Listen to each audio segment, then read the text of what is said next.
हम देख रहे हैं कि किस प्रकार से देश पूरी ताकत के साथ कोविड-19 के खिलाफ लड़ रहा है।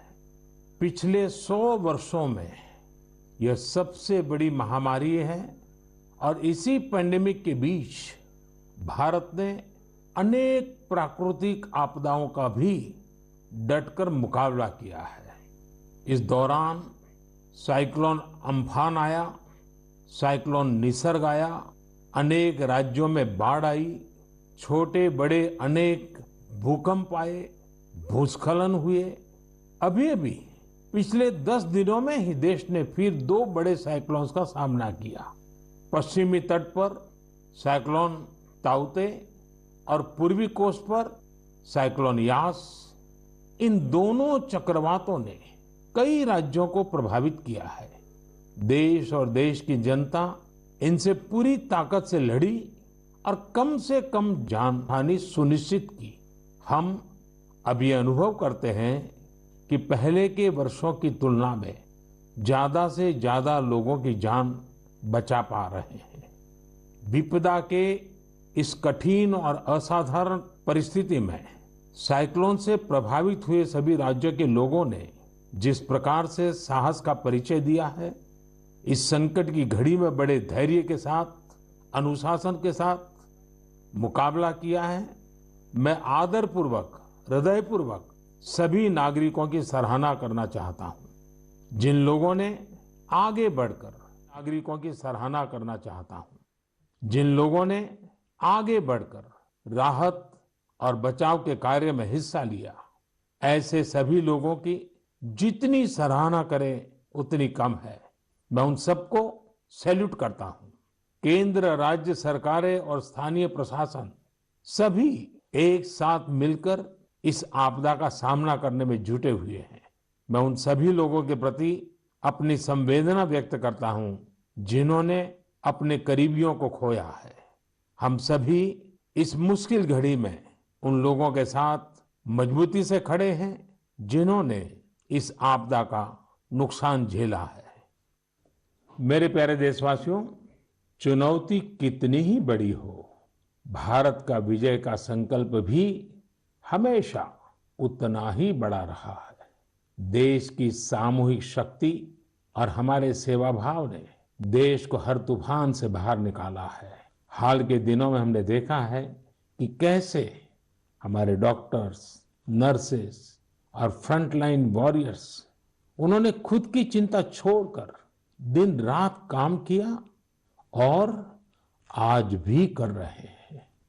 इस सब के बीच कई लोग ऐसे भी हैं जिनकी कोरोना की सेकेंड वेव से लड़ने में बहुत बड़ी भूमिका रही है।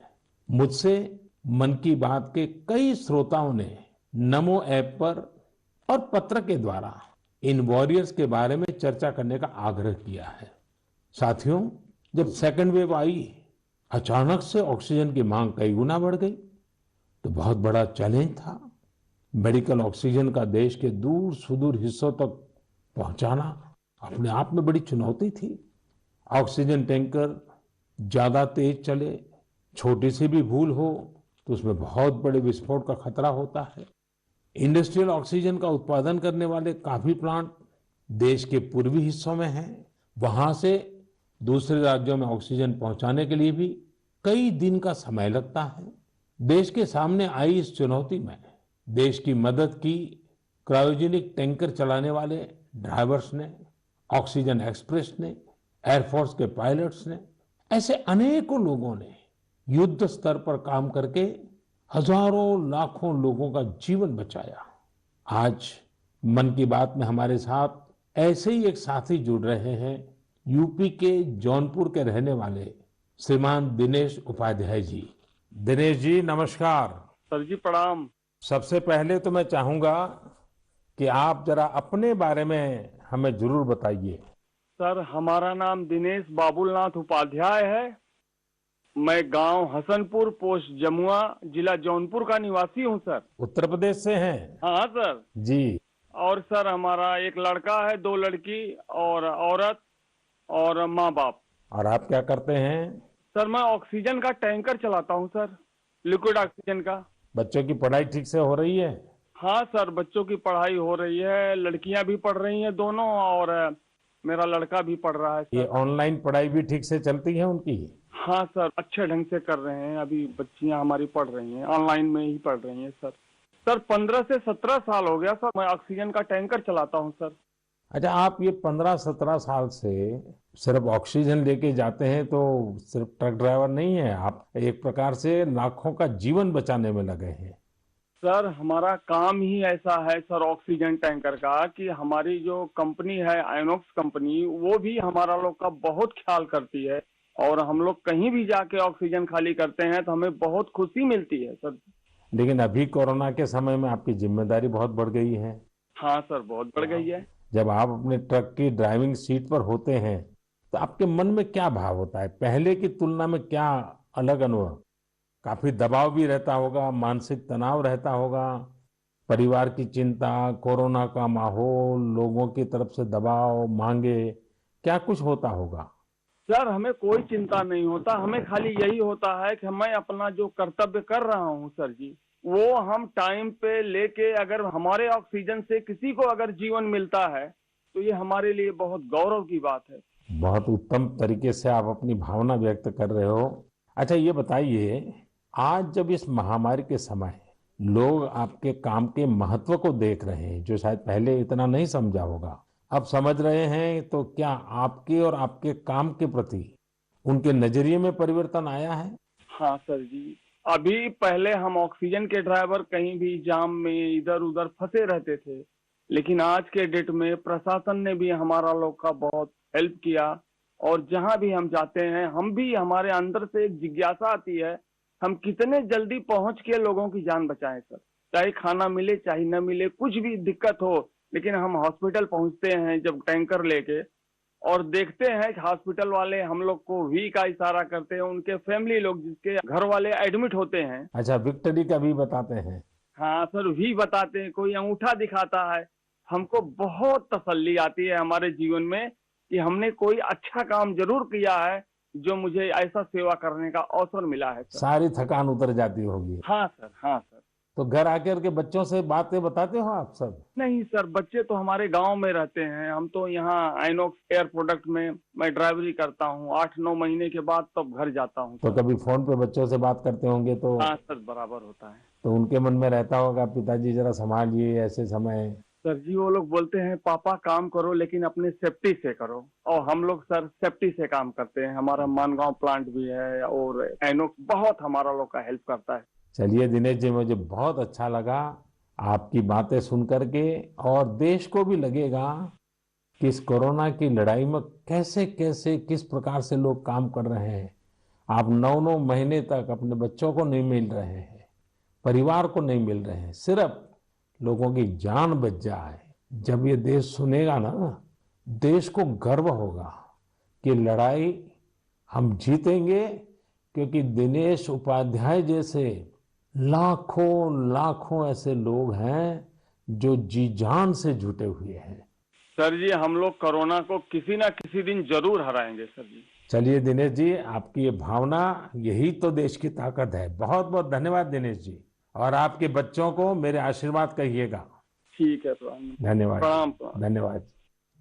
साथियों, जैसा कि दिनेश जी बता रहे थे, वाकई जब एक टैंकर ड्राइवर ऑक्सीजन लेकर अस्पताल पहुंचते हैं तो ईश्वर के भेजे गए दूत ही लगते हैं। हम समझ सकते हैं कि ये काम कितनी जिम्मेदारी का होता है, और इसमें कितना मानसिक दबाव भी होता है। साथियों, चुनौती के इसी समय में ऑक्सीजन के ट्रांसपोर्टेशन को आसान करने के लिए भारतीय रेल भी आगे आई है। ऑक्सीजन एक्सप्रेस, ऑक्सीजन रेल ने सड़क पर चलने वाले ऑक्सीजन टैंकर से कहीं ज्यादा तेजी से, कहीं ज्यादा मात्रा में ऑक्सीजन देश के कोने कोने में पहुंचाई। माताओं बहनों को यह सुनकर गर्व होगा कि एक ऑक्सीजन एक्सप्रेस तो पूरी तरह महिलाएं ही चला रही हैं। देश की हर नारी को इस बात का गर्व होगा। इतना ही नहीं, हर हिंदुस्तानी को गर्व होगा। मैंने ऑक्सीजन एक्सप्रेस के एक लोको पायलट शिरीषा गजनी जी को मन की बात में आमंत्रित किया है। शिरीषा जी, नमस्ते। नमस्ते सर। कैसे है सर? मैं बहुत ठीक हूँ सिरिसा जी। मैंने सुना है कि आप तो रेलवे पायलट के रूप में काम कर रही हो और मुझे बताया गया कि आपकी पूरी महिलाओं की टोली ये ऑक्सीजन एक्सप्रेस को चला रही है। सिरिसा जी, आप बहुत ही शानदार काम कर रही हैं। कोरोना काल में आपकी तरह अनेक महिलाओं ने आगे आकर कोरोना से लड़ने में देश को ताकत दी है। आप भी नारी शक्ति का एक बहुत बड़ा उदाहरण है। लेकिन देश जानना चाहेगा, मैं जानना चाहता हूँ कि आपको ये मोटिवेशन कहाँ से मिलता है? सर मुझको मोटिवेशन मेरा फादर मदर भी है सर। मेरा फादर गवर्नमेंट एम्प्लॉय है सर। Actually I am having two elder sisters. We are 3 members ladies only, but my father giving very encourage to work. My first sister doing government job in bank work, and I am settled in railway. My parents only encouraging me.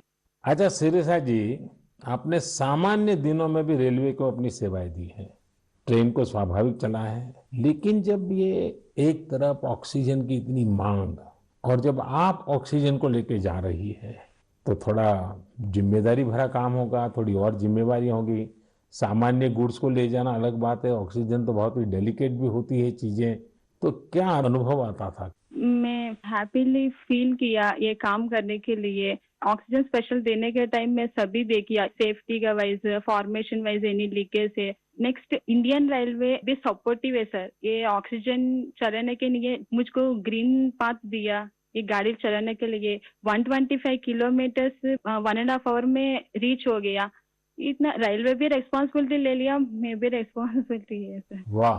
चलिए सिरसा जी, मैं आपको बहुत बधाई देता हूं और आपके पिताजी माताजी को विशेष रूप से प्रणाम करता हूं, जिन्होंने तीनों बेटियों को इतनी प्रेरणा दी और उनको इतना आगे बढ़ाया और इस प्रकार का हौसला दिया है। और मैं समझता हूं ऐसे माँ बाप को भी प्रणाम और आप सभी बहनों को भी प्रणाम, जिन्होंने इस प्रकार से देश की सेवा भी की और जज्बा भी दिखाया है। बहुत बहुत धन्यवाद सिरसा जी। धन्यवाद सर, थैंक यू सर। आपका ब्लेसिंग्स चाहिए सर मुझ बस पे। परमात्मा का आशीर्वाद आप पर बना रहे, आपके माता पिता का आशीर्वाद बना रहे। धन्यवाद जी। धन्यवाद सर। साथियों, हमने अभी सिरिसा जी की बात सुनी। उनके अनुभव प्रेरणा भी देते हैं, भावुक भी करते हैं। वास्तव में ये लड़ाई इतनी बड़ी है कि इसमें रेलवे की ही तरह हमारा देश जल, थल, नभ तीनों मार्गों से काम कर रहा है। एक और खाली टैंकर्स को एयरफोर्स के विमानों द्वारा ऑक्सीजन प्लांट तक पहुंचाने का काम हो रहा है। दूसरी ओर नए ऑक्सीजन प्लांट बनाने का काम भी पूरा किया जा रहा है। साथ ही विदेशों से ऑक्सीजन, ऑक्सीजन कंसंट्रेटर्स और क्रायोजेनिक टैंकर्स भी देश में लाए जा रहे हैं। इसलिए इसमें नेवी भी लगी, एयरफोर्स भी लगी, आर्मी भी लगी और डीआरडीओ जैसी हमारी संस्थाएं भी जुटी हैं। हमारे कितने ही वैज्ञानिक, इंडस्ट्री के एक्सपर्ट्स और टेक्नीशियन भी युद्ध स्तर पर काम कर रहे हैं।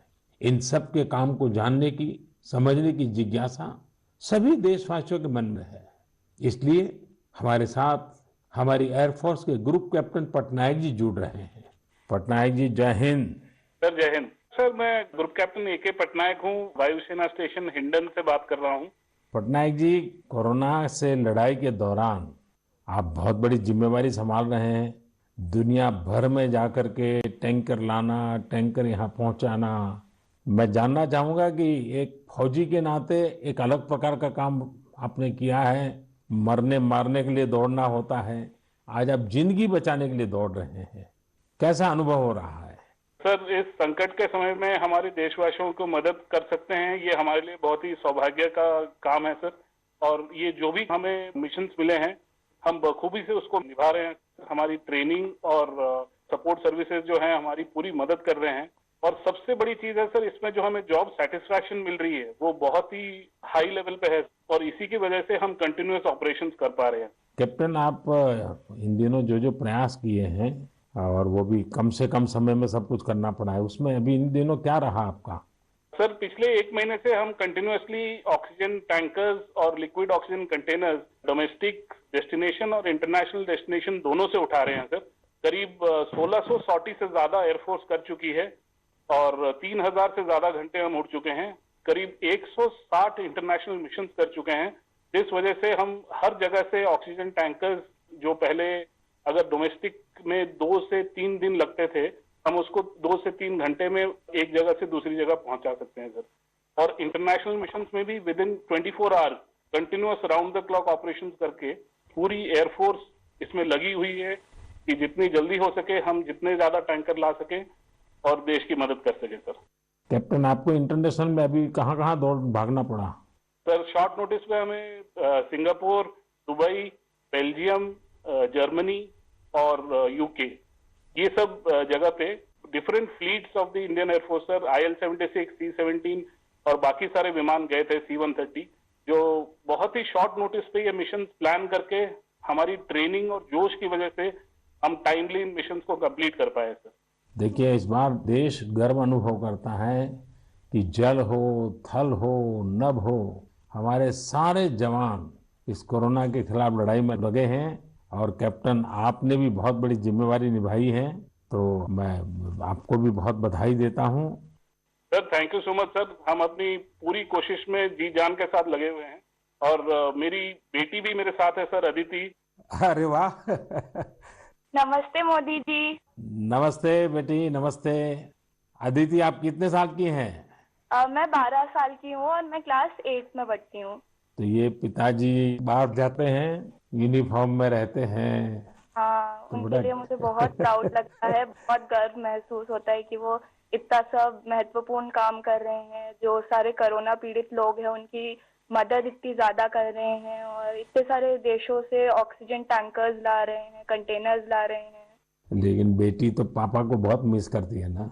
हाँ, मैं बहुत मिस करती हूँ उन्हें। वो आजकल ज्यादा घर पे रह भी नहीं पा रहे हैं क्योंकि इतने सारे इंटरनेशनल फ्लाइट्स में जा रहे हैं और कंटेनर्स और टैंकर्स उनके प्रोडक्शन प्लांट्स तक पहुंचा रहे हैं ताकि जो कोरोना पीड़ित लोग हैं उनको टाइमली ऑक्सीजन मिल सके और उनकी जान बच सके।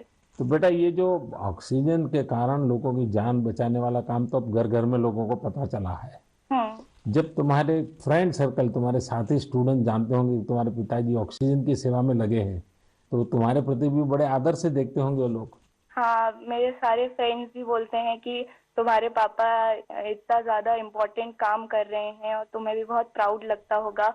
और तब मुझे इतना ज्यादा गर्व अनुभव होता है। और मेरी जो सारी फैमिली है, मेरे नाना नानी, दादी, सब लोग भी मेरे पापा के लिए बहुत प्राउड है। मेरी मम्मी, और वो लोग भी डॉक्टर्स हैं, वो लोग भी दिन रात काम कर रहे हैं। और सारी आर्म फोर्सेस, मेरे पापा के सारे स्क्वाड्रन के अंकल्स और सारी जो फोर्सेस हैं, सब लोग, सारी सेना बहुत काम कर रही है। और मुझे यकीन है कि सबकी कोशिशों के साथ हम लोग कोरोना से ये लड़ाई जरूर जीतेंगे। हमारे यहाँ कहते हैं कि बेटी जब बोलती है ना, तो उसके शब्दों में सरस्वती विराजमान होती है। और जब अदिति बोल रही है कि हम जरूर जीतेंगे, तो एक प्रकार से ये ईश्वर की वाणी बन जाती है। अच्छा अदिति, अभी तो ऑनलाइन पढ़ती होगी? हाँ, अभी तो हमारे सारे ऑनलाइन क्लासेस चल रहे हैं और अभी हम लोग घर पे भी सारे फुल प्रिकॉशंस ले रहे हैं। और कहीं अगर बाहर जाना है तो फिर डबल मास्क पहन के और सब कुछ सारे प्रिकॉशंस और पर्सनल हाइजीन मेंटेन कर रहे हैं, सब चीजों का ध्यान रख रहे हैं। अच्छा बेटा, तुम्हारी क्या हॉबीज है, क्या पसंद है? मेरी हॉबीज हैं कि मैं स्विमिंग और बास्केटबॉल करती हूँ, पर अभी तो वो थोड़ा बंद हो गया है। और इस लॉकडाउन और कोरोना वायरस के दौरान मैंने बेकिंग और कुकिंग का बहुत ज्यादा मुझे शौक है। और मैं अभी सारे बेकिंग और कुकिंग करके, जब पापा इतना सारा काम करके आते हैं तो मैं उनके लिए कुकीज और केक बनाती हूँ। वाह वाह वाह! चलिए बेटा, बहुत दिनों के बाद तुम्हें पापा के साथ समय बिताने का मौका मिला है, बहुत अच्छा लगा। और कैप्टन, आपको भी मैं बहुत बधाई देता हूँ। लेकिन जब मैं कैप्टन को बधाई देता हूँ, मतलब सिर्फ आपको ही नहीं, सारे हमारे फोर्सेस, जल थल नभ, जिस प्रकार से जुटे हुए हैं, मैं सबको सैल्यूट करता हूँ। धन्यवाद भैया। Thank you sir. साथियों, वाकई हमारे इन जवानों ने, इन वॉरियर्स ने जो काम किया है, इसके लिए देश इन्हें सैल्यूट करता है। इसी तरह लाखों लोग दिन रात जुटे हुए हैं। जो काम वो कर रहे हैं वो उनके रूटीन काम का हिस्सा नहीं है। इस तरह की आपदा तो दुनिया पर 100 साल बाद आई है। एक शताब्दी के बाद इतना बड़ा संकट, इसलिए इस तरह के काम का किसी के पास कोई भी अनुभव नहीं था। इसके पीछे देश सेवा का जज्बा है और एक संकल्प शक्ति है। इसी से देश ने वो काम किया है जो पहले कभी नहीं हुआ। आप अंदाजा लगा सकते हैं, सामान्य दिनों में हमारे यहाँ एक दिन में 900 metric ton liquid medical oxygen का प्रोडक्शन होता था। अब ये 10 गुना से भी ज्यादा बढ़कर करीब करीब 9,500 मीट्रिक टन प्रतिदिन उत्पादन हो रहा है। इस ऑक्सीजन को हमारे वॉरियर्स देश के दूर सुदूर कोने तक पहुंचा रहे हैं। मेरे प्यारे देशवासियों, ऑक्सीजन पहुंचाने के लिए देश में इतने प्रयास हुए, इतने लोग जुटे, एक नागरिक के तौर पर ये सारे कार्य प्रेरणा देते हैं। एक टीम बनकर हर किसी ने अपना कर्तव्य निभाया है। मुझे बेंगलुरु से उर्मिला जी ने कहा है कि उनके पति लैब टेक्नीशियन है और ये भी बताया है कि कैसे इतनी चुनौतियों के बीच वो लगातार टेस्टिंग का काम करते रहे हैं। साथियों, कोरोना की शुरुआत में देश में केवल एक ही टेस्टिंग लैब थी, लेकिन आज 2,500 से ज्यादा लैब्स काम कर रही हैं। शुरू में कुछ 100 टेस्ट एक दिन में हो पाते थे, अब 20 लाख से ज्यादा टेस्ट एक दिन में होने लगे हैं। अब तक देश में 33 करोड़ से ज्यादा सैंपल की जांच की जा चुकी है। ये इतना बड़ा काम इन साथियों की वजह से ही संभव हो रहा है। कितने ही फ्रंटलाइन वर्कर्स सैंपल कलेक्शन के काम में लगे हुए हैं। संक्रमित मरीजों के बीच जाना, उनका सैंपल लेना, ये कितनी सेवा का काम है। अपने बचाव के लिए इन साथियों को इतनी गर्मी में भी लगातार पीपीई किट पहन के ही रहना पड़ता है। इसके बाद ये सैंपल लैब में पहुंचता है। इसलिए जब मैं आप सबके सुझाव और सवाल पढ़ रहा था तो मैंने तय किया कि हमारे इन साथियों की भी चर्चा जरूर होनी चाहिए। इनके अनुभवों से हमें भी बहुत कुछ जानने को मिलेगा। तो आइए दिल्ली में एक लैब टेक्नीशियन के तौर पर काम करने वाले हमारे साथी प्रकाश कांडपाल जी से बात करते हैं। प्रकाश जी नमस्कार। नमस्कार आदरणीय प्रधानमंत्री जी। प्रकाश जी, सबसे पहले तो आप मन की बात के हमारे सभी श्रोताओं को अपने बारे में बताइए। आप कितने समय से ये काम कर रहे हैं और कोरोना के समय आपका क्या अनुभव रहा है, क्योंकि देश के लोगों को इस प्रकार से न टीवी पर दिखते हैं न अखबार में दिखते हैं, फिर भी एक ऋषि की तरह लैब में रह करके काम कर रहे हैं। तो मैं चाहूंगा कि आप जब बताएंगे तो देशवासियों को भी जानकारी मिलेंगी कि देश में काम कैसे हो रहा है। सर, मैं दिल्ली सरकार के स्वास्थ्य संस्थान institute of liver and biliary sciences नाम के हॉस्पिटल में पिछले 10 वर्षों से लैब टेक्नीशियन के रूप में कार्यरत हूँ। मेरा स्वास्थ्य क्षेत्र का अनुभव 22 वर्षों का है।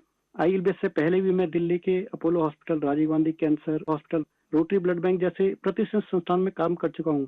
सर, यद्यपि सभी जगह मैंने रक्त कोष विभाग में अपनी सेवाएं दी, परंतु पिछले वर्ष 1 अप्रैल 2020 से मैं आईएलबीएस के वायरोलॉजी डिपार्टमेंट के अधीनस्थ कोविड टेस्टिंग लैब में कार्य कर रहा हूँ। निस्संदेह कोविड महामारी में स्वास्थ्य एवं स्वास्थ्य से संबंधित सभी साधन संसाधनों पर अत्यधिक दबाव पड़ा, पर मैं इस संघर्ष के दौर को निजी तौर पर इसमें ऐसा अवसर मानता हूँ जब राष्ट्र, मानवता, समाज हमसे अधिक उत्तरदायित्व, सहयोग, हमसे अधिक सामर्थ्य और हमसे अधिक क्षमता के प्रदर्शन की अपेक्षा करता है और आशा करता है। और सर, जब हम राष्ट्र के, मानवता के, समाज की अपेक्षा के और आशा के अनुरूप अपने स्तर पर, जो कि एक बूंद के बराबर है, हम उस पर काम करते हैं, खरा उतरते हैं, तो एक गौरव की अनुभूति होती है।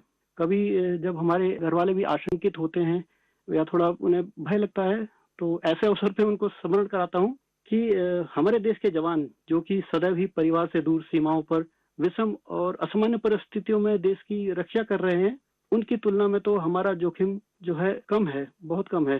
तो वो भी इस चीज को समझते हैं और मेरे साथ में एक तरह से वो भी सहयोग करते हैं और वो भी इस आपदा में समान रूप से जो भी सहयोग है उसमें अपनी सहभागिता निभाते हैं। प्रकाश जी, एक तरफ सरकार सबको कह रही है कि दूरी रखो, दूरी रखो।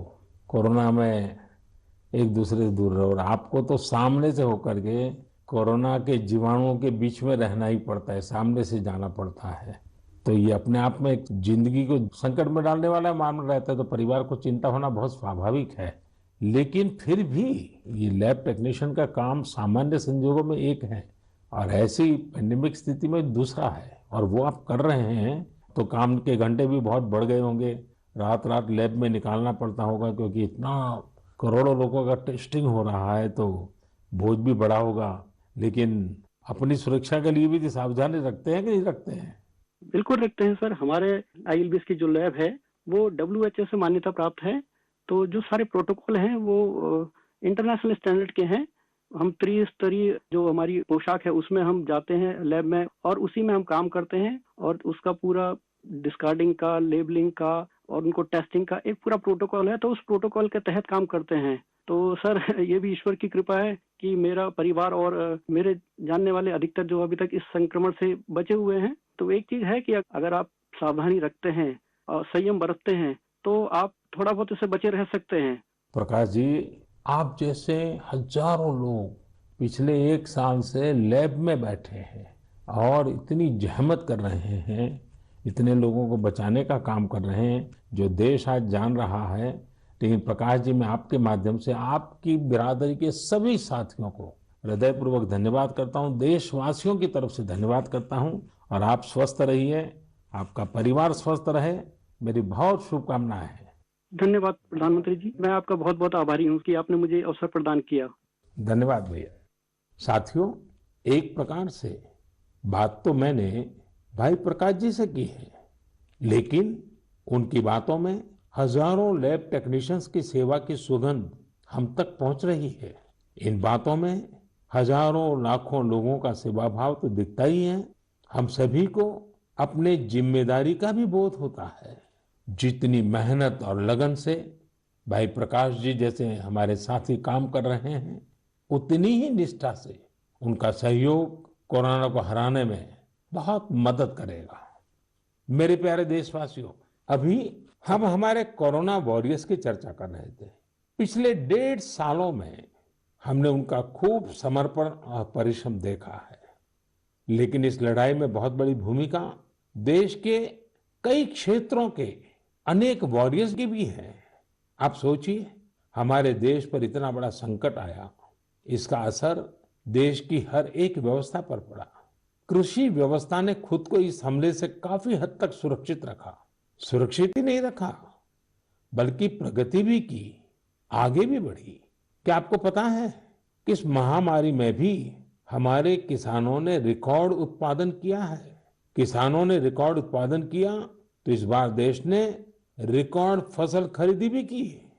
इस बार कई जगहों पर तो सरसों के लिए किसानों को एमएसपी से भी ज्यादा भाव मिला है।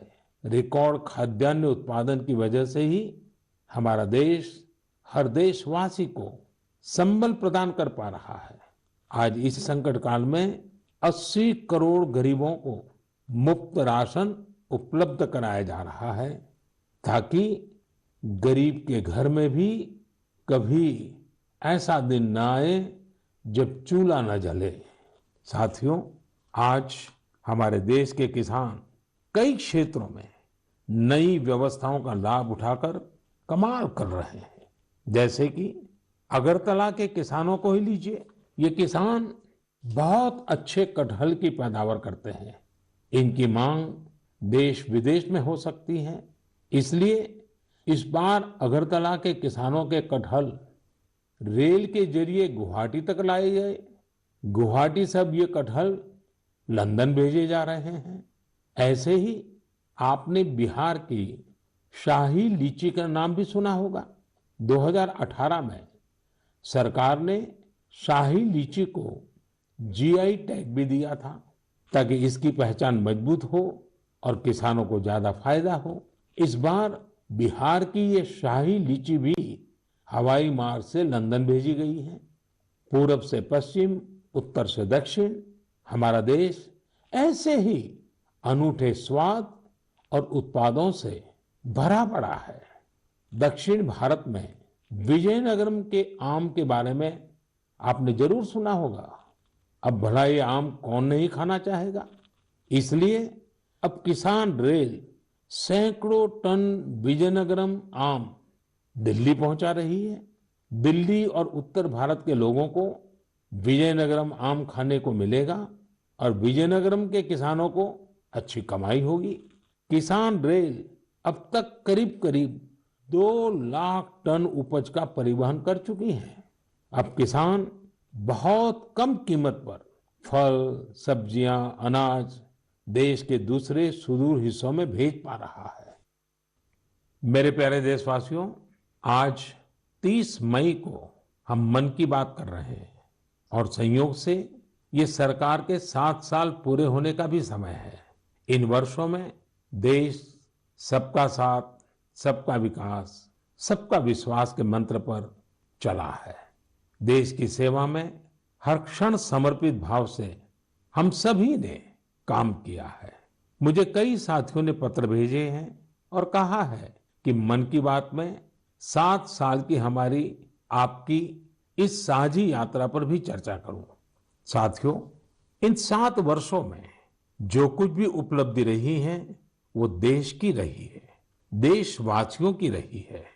कितने ही राष्ट्रीय गौरव के क्षण हमने इन वर्षों में साथ मिलकर अनुभव किए हैं। जब हम ये देखते हैं कि अब भारत दूसरे देशों की सोच और उनके दबाव में नहीं, अपने संकल्प से चलता है, तो हम सबको गर्व होता है। जब हम देखते हैं कि अब भारत अपने खिलाफ साजिश करने वालों को मुंहतोड़ जवाब देता है, तो हमारा आत्मविश्वास और बढ़ता है। जब भारत राष्ट्रीय सुरक्षा के मुद्दों पर समझौता नहीं करता, जब हमारी सेनाओं की ताकत बढ़ती है, तो हमें लगता है कि हाँ, हम सही रास्ते पर हैं।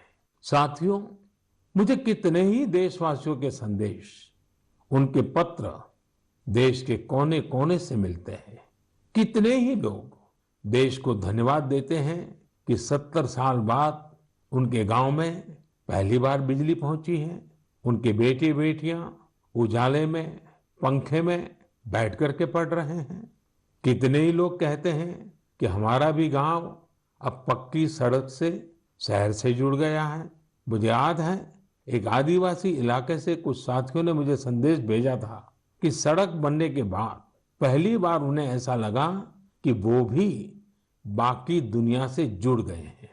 ऐसे ही कहीं कोई बैंक खाता खोलने की खुशी साझा करता है, तो कोई अलग अलग योजनाओं की मदद से जब नया रोजगार शुरू करता है, तो उस खुशी में मुझे भी आमंत्रित करता है। प्रधानमंत्री आवास योजना के तहत घर मिलने के बाद गृह प्रवेश के आयोजन में कितने ही निमंत्रण मुझे हमारे देशवासियों की ओर से लगातार मिलते रहते हैं। इन 7 सालों में आप सबकी ऐसी करोड़ों खुशियों में मैं शामिल हुआ हूं। अभी कुछ दिन पहले ही मुझे गांव से एक परिवार ने जल जीवन मिशन के तहत घर में लगे पानी के नल की एक फोटो भेजी। उन्होंने इस फोटो का कैप्शन लिखा था, मेरे गांव की जीवन धारा। ऐसे कितने ही परिवार हैं। आजादी के बाद 7 दशकों में हमारे देश के केवल 3.5 करोड़ ग्रामीण घरों में ही पानी के कनेक्शन थे, लेकिन पिछले 21 महीनों में ही 4.5 करोड़ घरों को साफ पानी के कनेक्शन दिए गए हैं। इनमें से 15 महीने तो कोरोना काल के ही थे। इसी तरह का एक नया विश्वास देश में आयुष्मान योजना से भी आया है। जब कोई गरीब मुफ्त इलाज से स्वस्थ होकर घर आता है, तो उसे लगता है कि उसे नया जीवन मिला है। उसे भरोसा होता है कि देश उसके साथ है। ऐसे कितने ही परिवारों का आशीर्वचन, करोड़ों माताओं का आशीर्वाद लेकर हमारा देश मजबूती के साथ विकास की ओर अग्रसर है। साथियों, इन 7 सालों में भारत ने डिजिटल लेन देन में दुनिया को नई दिशा दिखाने का काम किया है। आज किसी भी जगह जितनी आसानी से आप चुटकियों में डिजिटल पेमेंट कर देते हैं, वो कोरोना के समय में भी बहुत उपयोगी साबित हो रहा है। आज स्वच्छता के प्रति देशवासियों की गंभीरता और सतर्कता बढ़ रही है। हम रिकॉर्ड सैटेलाइट भी प्रक्षेपित कर रहे हैं और रिकॉर्ड सड़कें भी बना रहे हैं। इन 7 वर्षों में ही देश के अनेकों पुराने विवाद भी पूरी शांति और सौहार्द से सुलझाए गए हैं। पूर्वोत्तर से लेकर कश्मीर तक शांति और विकास का एक नया भरोसा जगा है।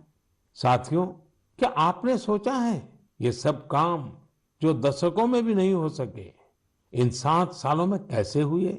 ये सब इसलिए संभव हुआ क्योंकि इन 7 सालों में हमने सरकार और जनता से ज्यादा एक देश के रूप में काम किया, एक टीम के रूप में काम किया, टीम इंडिया के रूप में काम किया। हर नागरिक ने देश को आगे बढ़ाने में एकाध कदम आगे बढ़ाने का प्रयास किया है। हाँ, जहां सफलताएं होती हैं वहां परीक्षाएं भी होती हैं। इन 7 सालों में हमने साथ मिलकर ही कई कठिन परीक्षाएं भी दी है और हर बार हम सभी मजबूत होकर निकले हैं। कोरोना महामारी के रूप में इतनी बड़ी परीक्षा तो लगातार चल रही है। ये तो एक ऐसा संकट है जिसने पूरी दुनिया को परेशान किया है। कितने ही लोगों ने अपनों को खोया है। बड़े बड़े देश भी इसकी तबाही से बच नहीं सके हैं। इस वैश्विक महामारी के बीच भारत सेवा और सहयोग के संकल्प के साथ आगे बढ़ रहा है। हमने पहली वेव में भी पूरे हौसले के साथ लड़ाई लड़ी थी। इस बार भी वायरस के खिलाफ चल रही लड़ाई में भारत विजयी होगा। 2 गज की दूरी, मास्क से जुड़े नियम हो या फिर वैक्सीन, हमें ढिलाई नहीं करनी है। यही हमारी जीत का रास्ता है। अगली बार जब हम मन की बात में मिलेंगे तो देशवासियों के कई और प्रेरणादायक उदाहरणों पर बात करेंगे और नए विषयों पर चर्चा करेंगे। आप अपने सुझाव मुझे ऐसे ही भेजते रहिए। आप सभी स्वस्थ रहिए, देश को इसी तरह आगे बढ़ाते रहिए। बहुत बहुत धन्यवाद।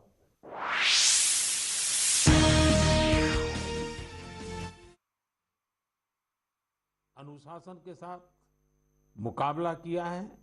मैं आदरपूर्वक जहां सफलताएं होती हैं वहां परीक्षाएं भी होती हैं और इस वक्त कोरोना के रूप में न सिर्फ देश बल्कि दुनिया के सामने एक बहुत बड़ी परीक्षा है। पहली लहर में हमने उस परीक्षा को अच्छे से पास किया और इस बार भी लड़ रहे हैं।